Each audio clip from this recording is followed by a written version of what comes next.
In the early hours of August 14, a frantic 911 call crackled through the otherwise quiet streets of a mid-sized city in the heart of the country. "Please, there's blood everywhere. I think he's not breathing." The dispatcher tried to calm the distraught female voice, but the hysteria on the other end of the line only grew. By the time patrol units rolled up to the modest pale blue house on Calumet Avenue, the entire block was awake, porch lights dotting the darkness like faint beacons of suburban dread. What they discovered inside that house would ripple through local newscasts, tabloids, and social media feeds for months. A 19-year-old man, stabbed multiple times, sprawled across the living room floor.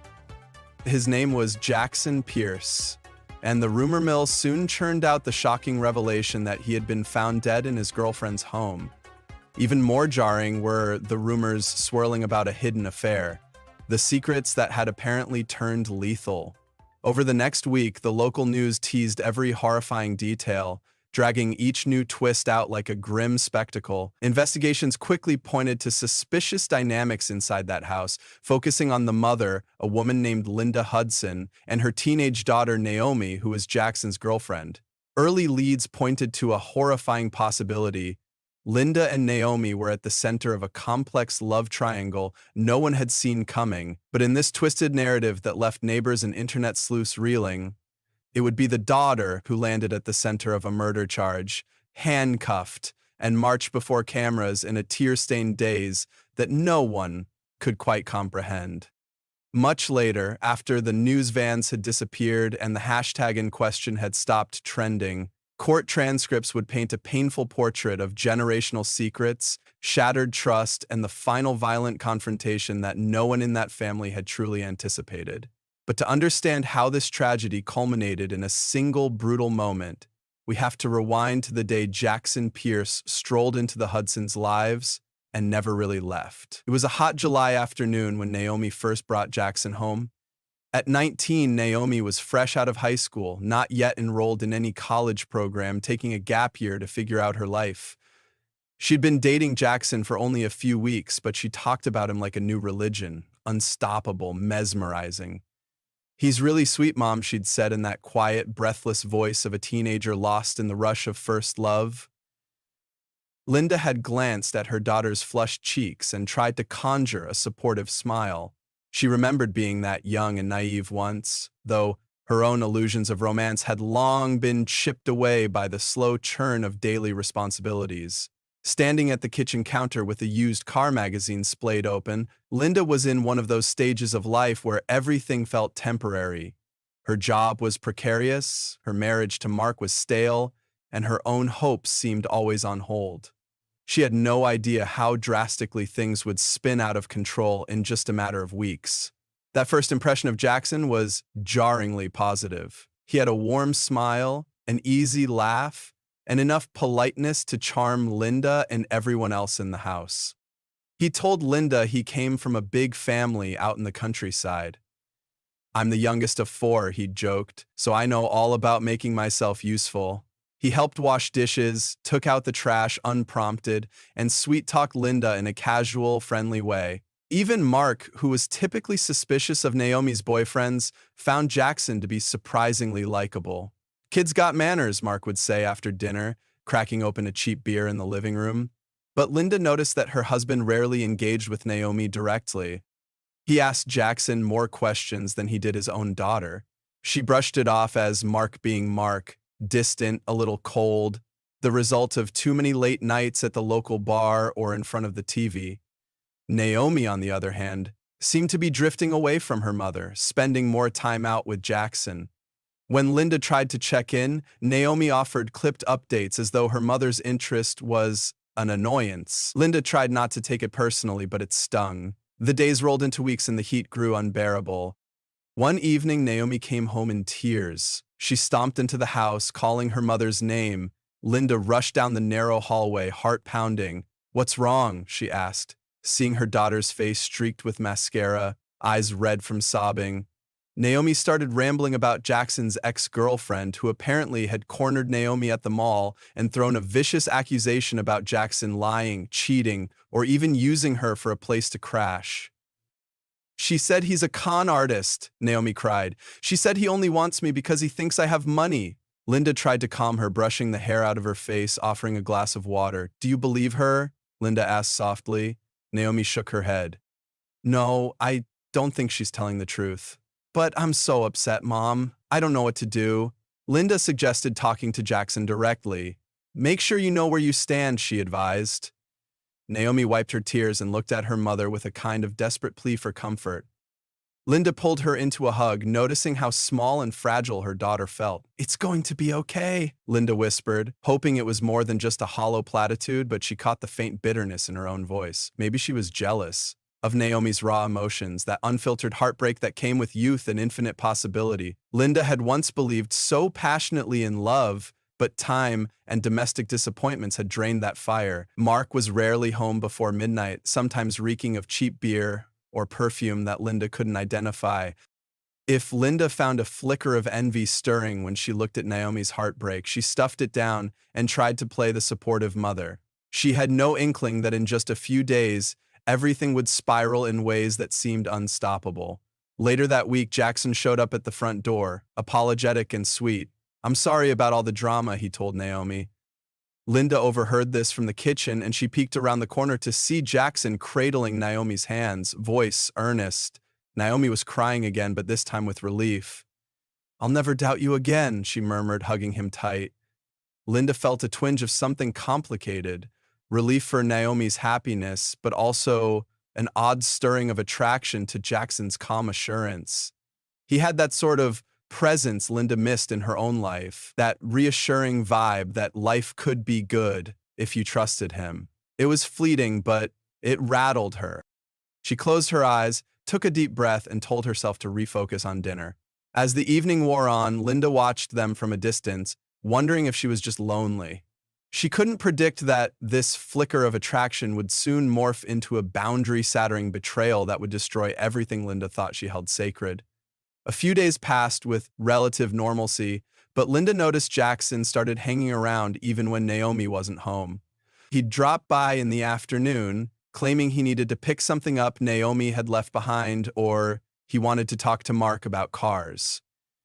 He'd settle into the living room, chatting with Linda about random things, her job at the local insurance office, her frustrations with her late mortgage payments, her dissatisfaction with how small the city felt. I'm not from here, Jackson reminded her with a confident smile. It's all new to me. I like hearing about it from a local. At first, Linda found the attention flattering but harmless. She believed he was just a naturally friendly guy. But soon his remarks became peppered with compliments that felt too personal. You don't look old enough to have a teenage daughter, he'd say, and Linda would feel a rush of heat to her cheeks. She tried to laugh it off. Oh, I'm older than I look, trust me. She found herself in these oddly charged conversations more and more. Is Naomi coming home soon? Linda would ask, hoping to redirect his focus. He'd shrug. She's running errands. And he'd linger, coaxing Linda to open up about herself. One afternoon, while Mark was at work, Jackson knocked on the door, looking distraught. Linda opened it to find him pacing on the porch. Is Naomi here? He asked, eyes darting around. No, she's out, Linda said. You can wait if you like. That was her mistake.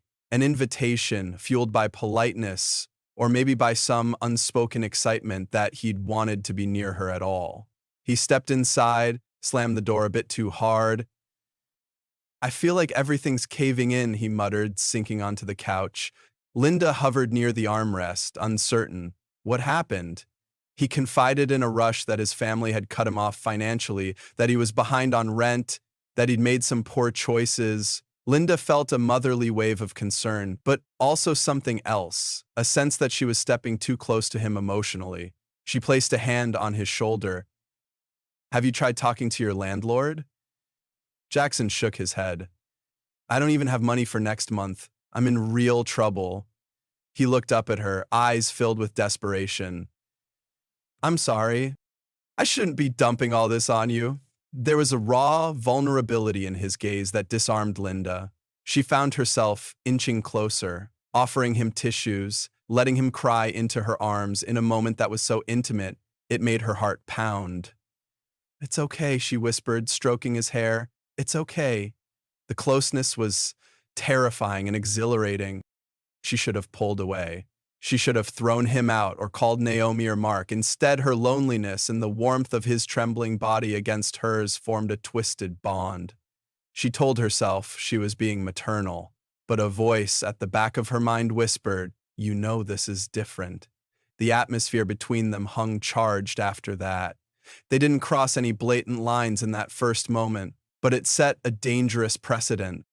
Jackson started texting Linda when Naomi was busy. At work, Linda would feel her phone buzz and glance down to see a message from him. "Hey, you doing okay today?" Or "I keep thinking about how sweet you were to me." She'd stare at the screen, pulse racing, trying to push away the guilt. She told herself he was just grateful for her support, but it felt like the start of an emotional affair that threatened to become something worse. Late at night, Linda couldn't sleep, replaying the day's interactions, analyzing every smile, every tilt of his head, every gentle brush of his hand against her arm. She knew it was wrong. She was Naomi's mother, older than him by 2 decades, and she was married, even if that marriage was crumbling under the weight of Mark's neglect.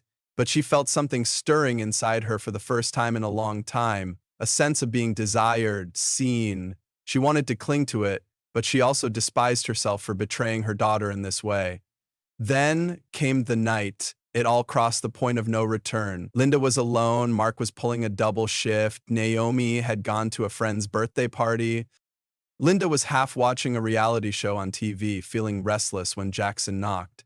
She opened the door to see him soaked in rain, hair plastered to his forehead. "Can I just come in for a second?" he asked, breath hitching.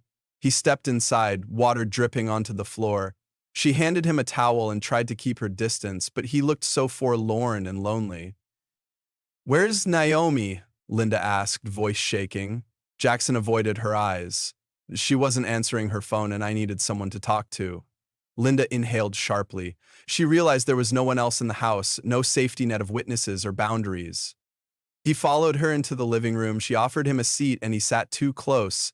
They talked in hushed tones about his troubles, about how Naomi wasn't picking up, about Linda's frustrations with her own life.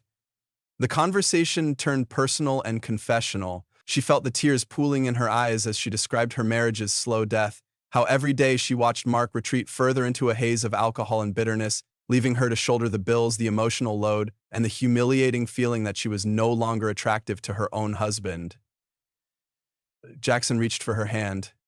"You deserve better," he said, voice trembling. She looked at him, feeling that electricity again. One last chance to pull away hovered in that moment. Then he leaned in and kissed her.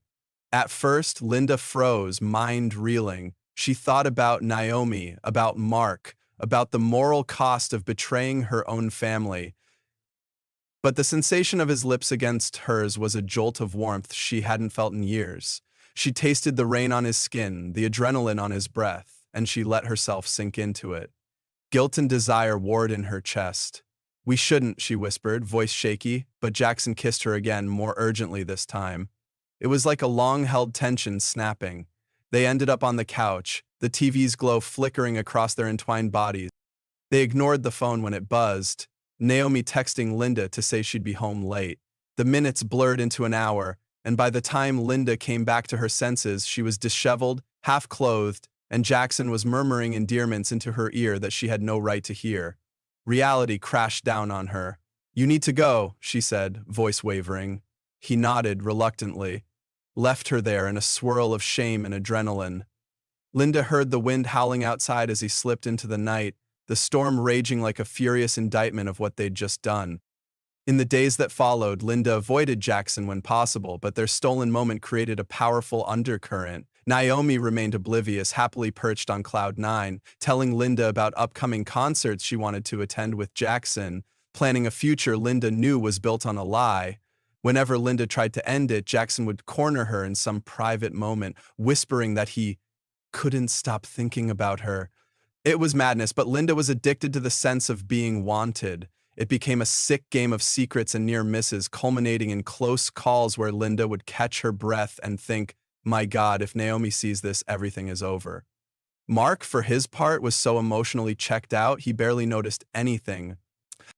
He was either at work or at the bar, and when he came home, Linda would pretend to be asleep. Any illusions that she might confess and seek his forgiveness evaporated when she realized Mark was not going to rescue her from this moral quicksand. She was on her own.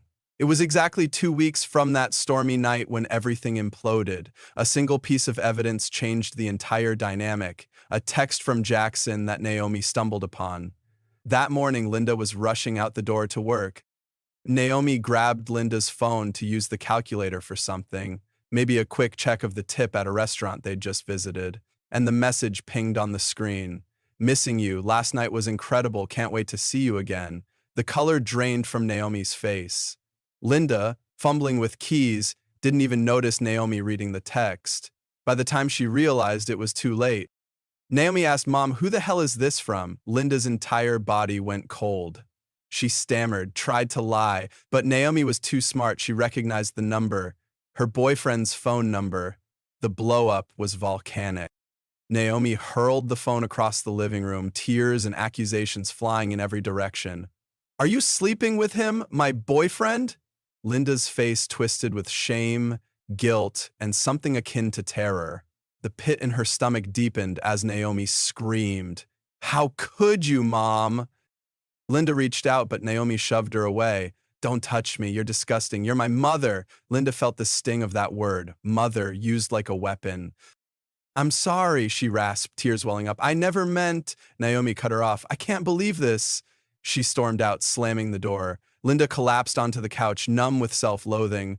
The silence that followed felt like a prelude to a horror film, a silent break before the real violence starts. Naomi ran to Jackson's place, confronted him in a swirling mass of heartbreak and rage. "You're screwing my mom behind my back?" she yelled, voice echoing in the corridor outside his crummy one-bedroom apartment. A neighbor peeked out from behind a chain-locked door. Jackson tried to calm her down, tried to spin some explanation, but Naomi was inconsolable. She demanded he break off whatever twisted fling he had with Linda right then and there, or she'd call the cops, call his family, do anything to destroy him. Jackson folded. He told Naomi everything she wanted to hear, that it was a mistake, that he only wanted Naomi, that Linda was the one who had always pursued him. He twisted the facts to cast himself as a victim of Linda's older woman's seduction. Naomi, emotionally battered and desperate, believed him. She wanted to salvage their relationship, even though her mother's betrayal cut deeper than any wounds she'd ever felt. Jackson took advantage of that vulnerability, spinning the narrative that Linda was a lonely housewife who threw herself at him. He promised Naomi that he'd never see Linda again outside of normal family gatherings. Naomi didn't know whether to hate him or cling to him, but she left his apartment in a daze. That afternoon, she came home with her eyes hollow, refused to look at Linda. She went straight to her room, slamming the door. Linda stood outside, trembling, trying to speak through the wood. "Naomi, please!" But her daughter shouted back, "Stay away from me!" The seed of destruction had been planted, and it was about to grow into something lethal. In the week that followed, the household became a war zone of cold shoulders and suppressed fury.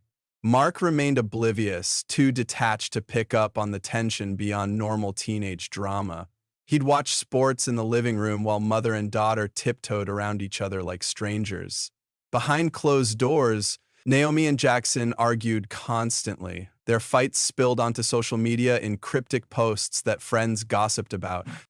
In quiet corners, Linda felt her life unravel. She wanted to fix things, but she was no saint. She still felt the pull toward Jackson, a twisted craving for that validation. She tried to tell herself it was over, but whenever Jackson found her alone, the old sparks threatened to reignite. She hated him for how he'd lied to Naomi, and she hated herself for letting any part of her yearn for him. It was a chaos that only needed a single spark to explode into tragedy. That spark came one humid evening. Naomi accused Jackson of meeting up with Linda again. He denied it, but Naomi found evidence in the form of a half-written note in Linda's bedroom closet. It wasn't explicit, but it mentioned meeting in secret, reading like some half-baked love letter that Linda had apparently written but never delivered. Naomi lost it. cornering Jackson in the driveway of her house. Linda watched from the window as Naomi screamed, "I can't believe you're still fooling around with her." Jackson hurled back, "I'm not. She's obsessed. It's not me." Voices rose, neighbors emerged on porches. The final confrontation happened right there in the driveway under the flickering streetlight. Naomi lunged at Jackson, slapping him, spitting fury. Jackson grabbed her wrists, trying to restrain her.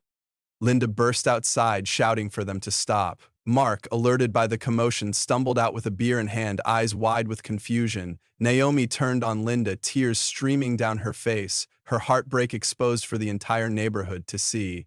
"He's mine! You hear me? You stay away from him!" Linda stood frozen, unsure how to defuse the situation. Then, with a final burst of rage, Naomi told Jackson to leave and never come back. He retreated, cursing under his breath, refusing to look at Linda. Days went by without contact. Naomi sulked in her room, Mark avoided them both, Linda brooded in the silence. She wanted to fix her relationship with Naomi, but every attempt was met with slammed doors and hateful glares. "You ruined my life," Naomi said once, voice cold, eyes full of betrayal.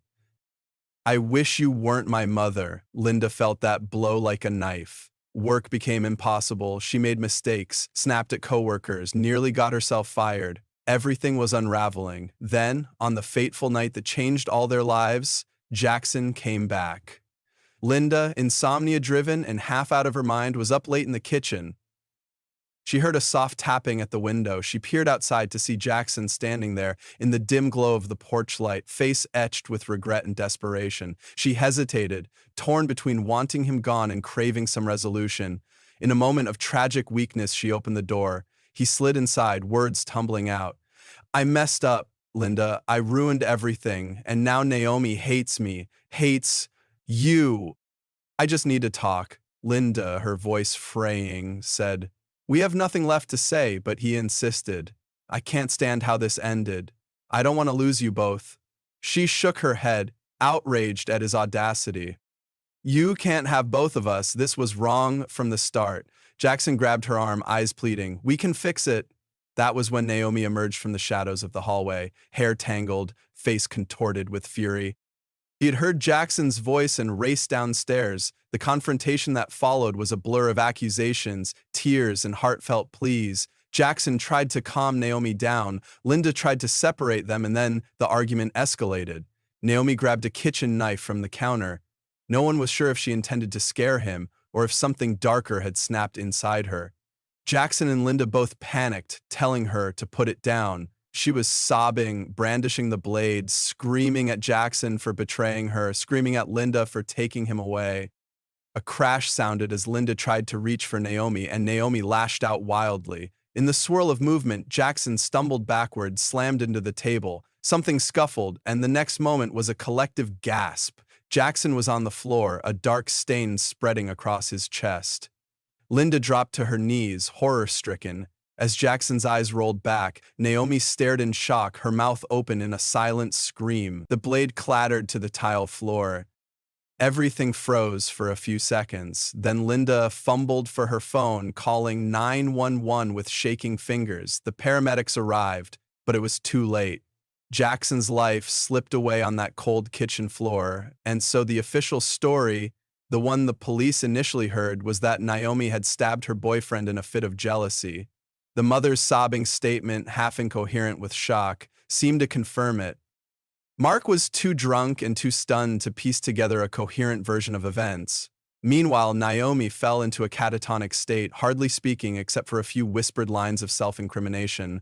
"I killed him. I can't believe I did that." She let the police cuff her, read her Miranda rights, and lead her away in front of the flashing red and blue lights. Overnight, the local media pounced. Neighbors reported that they'd heard arguments and screaming for weeks.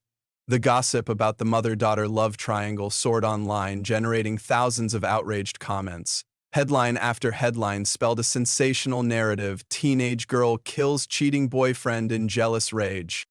The moral scandal was irresistible: a twisted affair, a broken family, and a savage stabbing that ended a young life.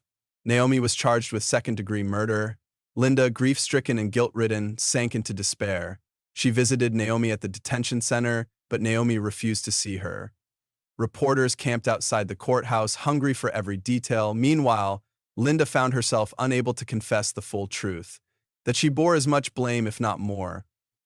She didn't stand up at the arraignment to clear her daughter's name, she just wept, as the judge declared that Naomi was a flight risk and set a high bail.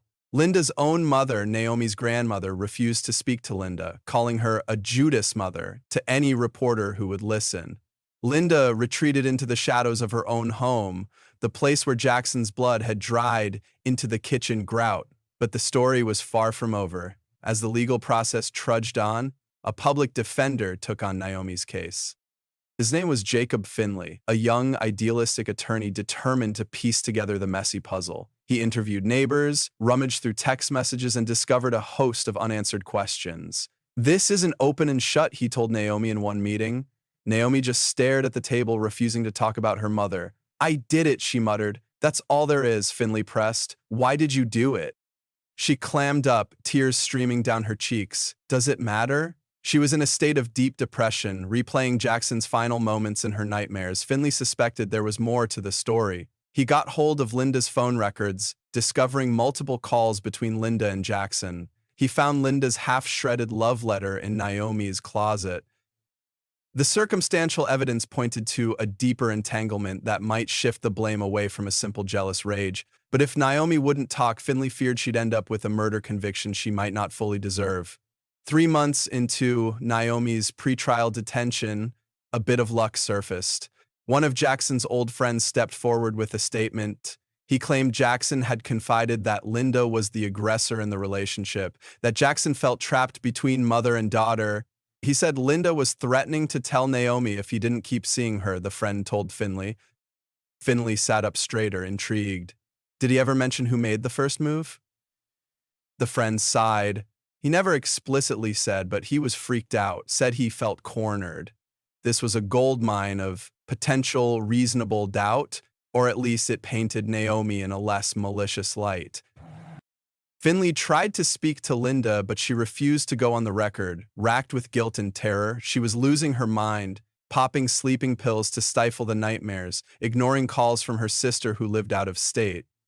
Linda felt trapped by the knowledge that if she confessed her full role, she might end up indicted as well. Yet leaving Naomi to take the full fall was unthinkable, so she wavered in paralyzed agony. As the preliminary hearing approached, the prosecuting attorney, a tough-as-nails woman named Alice Dunn, built a narrative of teenage jealousy. The media lapped it up, describing Naomi as an emotional time bomb. Meanwhile, the rumors about Linda's affair swirled, but no official charges were filed against Linda. Dunn insisted in a TV interview that the mother's moral failings didn't mitigate Naomi's guilt for wielding the knife. Even if the mother was engaged in a relationship with the victim, that doesn't excuse murder, Dunn said bluntly, cameras rolling. The public was conflicted. Some believed Naomi was a victim of the mother's betrayal, while others saw her as a killer who'd let rage overcome her. Linda received hate mail, all variations of "worst mother ever" or "burn in hell for what you did." She locked herself in the house, tried to avoid reporters, and sank deeper into self-loathing. With each passing day, Naomi grew more resolute in her willingness to shoulder the blame. She refused to implicate her mother, refused even to describe the exact sequence of that night. She told Finley, "I can't drag my mom into this. She's all I have, even though she hurt me." Finley argued that the truth might exonerate her, or at least reduce the charges, but Naomi stayed silent on the details of the actual stabbing. She'd offer only the broad statement, "I lost control." To outsiders, it appeared cut and dry. Inside Naomi's mind, confusion and heartbreak raged. She wrestled with the question, did I really do it on purpose? She remembered the fight, the knife, the shouting. She remembered lunging, but also the scuffle that might have changed the trajectory of the blade. Sometimes she wondered if Linda had a hand in Jackson's final wound, but she dared not voice that suspicion, not even to herself. 2 weeks before the trial was set to begin, a local news station obtained security camera footage from a neighbor's property across the street. It was partially obstructed but showed silhouettes moving inside the Hudson's living room through a window. The grainy timestamp indicated that just moments before Jackson's death, there was a struggle among three people. The footage was poor, but from the motions, it seemed like the mother might have pushed Naomi at some point. The prosecutor waved it off as inconclusive, but Finley seized on it, claiming it suggested Naomi had been pushed forward unintentionally, driving the knife into Jackson. The media turned its gaze on Linda again. Did the mother's interference cause the fatal wound? Some headlines asked. The entire tragedy took on new life, fueling talk show debates about dysfunctional families and the taboo of older women seducing teenage lovers. Meanwhile, Linda sat alone in her living room, curtains drawn, reading hateful messages on her phone, ignoring the calls from Finley. She believed she deserved every ounce of condemnation. Finally, with just a few days left before the trial, Linda cracked. She called Finley late at night, voice shaking, saying she needed to see Naomi. "I can't let her go down for this," Linda said, tears choking her words. Finley arranged a meeting at the detention center. Naomi shuffled in her orange jumpsuit, eyes ringed with dark circles. She looked at her mother with a mixture of hate and longing. Linda broke down, apologizing again and again, trying to cradle Naomi's hands in her own. At first, Naomi resisted, but then she let her mother hold her. "I'm sorry," Linda sobbed. "I never meant for any of this to happen." Naomi's face twitched, tears welling up. "Why did you do it?" Linda swallowed. "I was lonely. Your father, my life, it was all a mess. I don't deserve your forgiveness, but you shouldn't pay for my mistakes." For the first time since the arrest, Naomi leaned into Linda, letting herself cry. The guards kept a watchful eye, but the mother-daughter pair shared a raw moment of truth. Linda promised, "I'll tell the court everything." In a shocking turn, Linda took the stand on the opening day of the trial. She confessed her affair with Jackson, described the final confrontation. She explained in painful detail how Naomi had brandished the knife in a moment of hysteria, but also how Linda had reached for Naomi's arm, jostling her. In Linda's memory, that final, fatal movement had been more of an accident than a deliberate killing blow. The courtroom gasped as Linda laid out the heartbreak, the manipulation, and her own guilt. "I failed my daughter in every possible way," she said, voice trembling. The prosecution hammered her in cross-examination, accusing her of trying to exonerate Naomi after the fact. Linda admitted she'd lied to the police at first, too ashamed to reveal the affair. This lent a whiff of suspicion to her testimony, but it also underlined her desperation and sincerity. Naomi, for her part, couldn't stop crying during her mother's confession. The once distant father, Mark, sat in the back of the courtroom, stoic and shell-shocked, clearly wrestling with the extent of Linda's betrayal. Public opinion shifted again, seeing Naomi more as a tragic figure caught in her mother's web of misconduct and Jackson's manipulations. The jury heard about Jackson's manipulative behavior. Though the prosecution tried to limit that angle, they pointed out that none of it changed the fact that Naomi was the one holding the knife. But Linda's emotional testimony introduced the reasonable doubt that the stabbing was accidental, or at least not the product of cold, jealous rage. Over the course of 2 harrowing weeks, the jury grappled with the conflicting accounts. Linda's confession had an undeniable emotional weight. When the verdict finally arrived, the atmosphere in the courtroom was so tense you could taste the anxiety. They found Naomi guilty of the lesser charge of manslaughter, not second-degree murder. She was sentenced to a reduced term, with the possibility of parole after a few years. It was both a crushing blow and a small relief. Naomi wouldn't walk free, but she wasn't facing the multi-decade sentence that had once loomed over her. In the immediate aftermath, the media latched onto the story of the mother's ultimate betrayal, painting Linda as a cautionary figure. In sensational headlines, Naomi was transferred to a correctional facility and Linda was left to navigate the ruins of her life. She sold the house where Jackson died, unable to bear walking through those blood-stained halls. Mark served her with divorce papers, quietly but definitively ending a marriage already dead on its feet. Linda found a cheap 1-bedroom apartment across town, living under the weight of intense shame. She visited Naomi when allowed, but Naomi's attitude was cautious, brittle. They spoke in halting sentences, trying to forge some path forward. "I don't know if I can ever forgive you," Naomi said once, tears in her eyes. Linda nodded. I don't expect you to. But a quiet sense of understanding passed between them. They were both victims of the same tragedy, each bearing guilt in different ways. Years later, Linda still wakes up some nights, drenched in sweat, dreaming of that final, chaotic moment with the knife. She sees Jackson's face, the betrayal etched into Naomi's eyes, the unstoppable tumble into violence. She tried to rebuild her life after the trial, working a steady administrative job, going to therapy sessions to unpack her guilt and loneliness. She keeps a calendar marked with Naomi's parole hearing date, counting down the days. Sometimes she scribbles letters to Naomi, apologizing again, telling her about small triumphs in therapy, about her new, quiet attempts at living an honest life. Sometimes Naomi responds mostly with short notes about her own progress in the system, how she's focusing on classes and introspection. In these fragments of contact, Linda senses a fragile possibility that someday, far down the line, Naomi might heal enough to let Linda back in.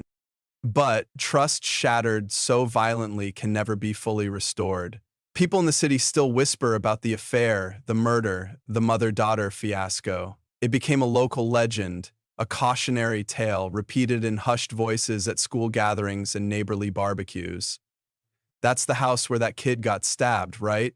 They say when they pass the old Hudson place, though new tenants have moved in and repainted it. Online forums still occasionally dredge it up, speculating on who really thrust the knife, debating whether Linda orchestrated the whole thing or Jackson was a cunning manipulator. None of them know the real complexities, the thousand tiny emotional fractures that led to that fatal night. In her darkest hours, Linda sifts through her regrets, trying to grasp some moral from the ruin she created. Maybe it's a warning about chasing validation in all the wrong places, or about the destructive potential of secrets hidden behind suburban walls. She'll likely never find closure, and maybe that's part of the punishment she's chosen to live with. Meanwhile, Naomi sits in a cell, only a few months from her parole hearing. She's grown harder, quieter, more introspective. She's made a friend or two among the women in her unit, and she's found a spark of hope in the idea of eventually walking free, maybe starting a life that isn't defined by betrayal. Sometimes she rereads letters from Linda, the ones with coffee stains and tear marks, trying to parse whether her mother's apologies are sincere or just the ramblings of a woman consumed by guilt. It's complicated. Naomi's existence now is a day-by-day journey of therapy, mandated anger management, and carefully monitored phone calls. There's a rumor that once she's out, a few talk shows will vie for an exclusive interview offering money for the inside story of the mother-daughter affair scandal. She's not sure if she wants to go that route. She sometimes imagines a simpler life, maybe changing her name, going somewhere new, leaving it all behind. In quiet corners of the correctional library, Naomi reads books about trauma and betrayal. She wonders if Jackson's spirit haunts her or if he's finally at peace. She pictures him as he was that first day they met, all charm and easy laughter. She thinks about how the people we love can become strangers, how a single mistake can become an avalanche of tragedy. And in those moments, she hates him and misses him at the same time. She hates her mother and misses her too. It's a swirl of contradictions that might never resolve. But she's determined to survive because if there's one thing she's learned from this saga, it's that nothing is as absolute as it seems. Not love, not hate, not guilt, not innocence. Everything is subject to the chaos of circumstance, the slow decay of moral boundaries, and the suffocating weight of regret. At night, Linda stares at her phone, imagining the day Naomi calls to say she's been granted parole. She replays that day in court, how she finally confessed to her own betrayal, feeling the scorn of every eye in the room. But if she'd stayed silent, Naomi might have gone to prison for decades. Linda sometimes wonders if Jackson deserved any form of redemption, or if he was always a manipulative young man who exploited them both. The question gnaws at her, though it changes nothing now. She tries to channel the ache into volunteering at a local women's shelter, hoping to guide others away from the path she took. She never identifies herself by name, never shares her entire story. She just listens to battered women, lonely women, women on the edge. She offers a warm smile, a calming presence, small kindnesses, the kind she wishes she'd had before she dove headfirst into her own affair. In that sense, Linda tries to wrest some meaning from the tragedy to ensure that Jackson's death and Naomi's incarceration weren't in vain. A handful of times Linda has spoken to Mark on the phone. He's living in another state now, working at an auto shop, apparently sober.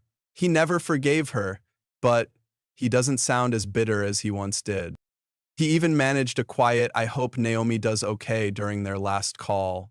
It's the closest thing to a kind word Linda's heard from him in years. The entire family system that once existed is irreversibly shattered.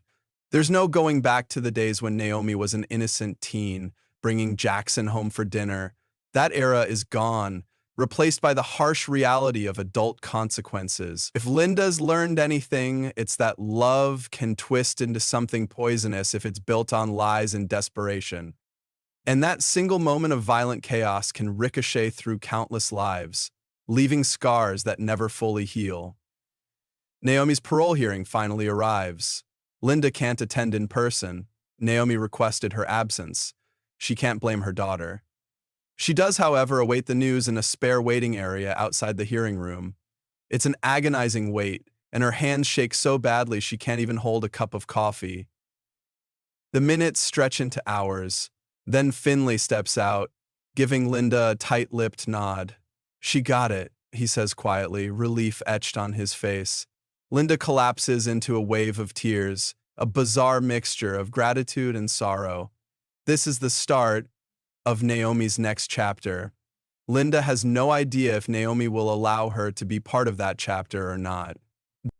She only knows she's determined to try. She wants to make amends, to atone, to do whatever it takes. Maybe that means giving Naomi space forever, or maybe it means building a fragile new relationship. Naomi emerges from the hearing room flanked by guards. She looks exhausted, tear-streaked, but there's a faint light in her eyes. She sees Linda, the mother she despises and pities, all at once. They exchange a wordless look, a handshake from across an emotional canyon. No embrace, no immediate forgiveness, just the tiny bud of acknowledgement that both have survived the worst. Then Naomi's escorted away for the final paperwork. Linda sinks into a seat, heart hammering. She wonders how life can go on after so many lines have been crossed. But she knows it will go on, in one shape or another. The story of Linda, Naomi, and Jackson remains a local legend, a morality tale that resurfaces every few years when the tabloids need fresh fodder. "Remember the mother who had an affair with her daughter's boyfriend?" they whisper, outrage fascination creeping into their voices. But behind the sensational headlines is a broken family, a lost young man, a city that can't quite forget the blood on the kitchen floor. Some nights, Linda imagines she hears Jackson's voice in the hush of the wind outside her apartment. Other nights, she can almost hear Naomi's teenage laughter echoing in the hallway. Her self-inflicted punishment is a life defined by regret, but perhaps there's a sliver of hope in the recognition of that regret, in her willingness to confront the devastation she caused. Naomi, too, will carry the scars, forging a cautious path in a world that once felt wide open. They are mother and daughter bound by shame, mistakes, and a dark secret that exploded into violence. But they're also mother and daughter bonded by love, even if that love is battered beyond recognition. And in the end, that love might be the only thing that keeps them from disappearing into the fog of despair. No matter how much the public sensationalizes their tragedy, no matter how many angles newscasters spin or how many podcasts rehash the details, Linda and Naomi live with the raw truth. The monstrous betrayal was real, the death was real, the consequences all too tangible. There's no neat resolution, no tidy moral to tie it all up. Life is messy. Crimes of passion are rarely about neat motives or evil intentions. They're about people who stray too far from their moral compasses, who follow longing into destruction, who find themselves in corners they can't escape. At times, Linda still sees Naomi in her dreams as a little girl, holding her hand at a fair, giggling over cotton candy. She wakes up to the bitterness of what they've become. But there's no going back, only forward, step by painful step, carrying the weight of a single night that changed everything. And in that slow, punishing march toward whatever redemption might look like, the truth of what happened remains etched into their bones. a family undone by hidden desire, a betrayal that left a young man dead and a daughter who took the fall, leaving behind a haunting cautionary tale for anyone who dares wander too far past the fragile boundaries of trust and love.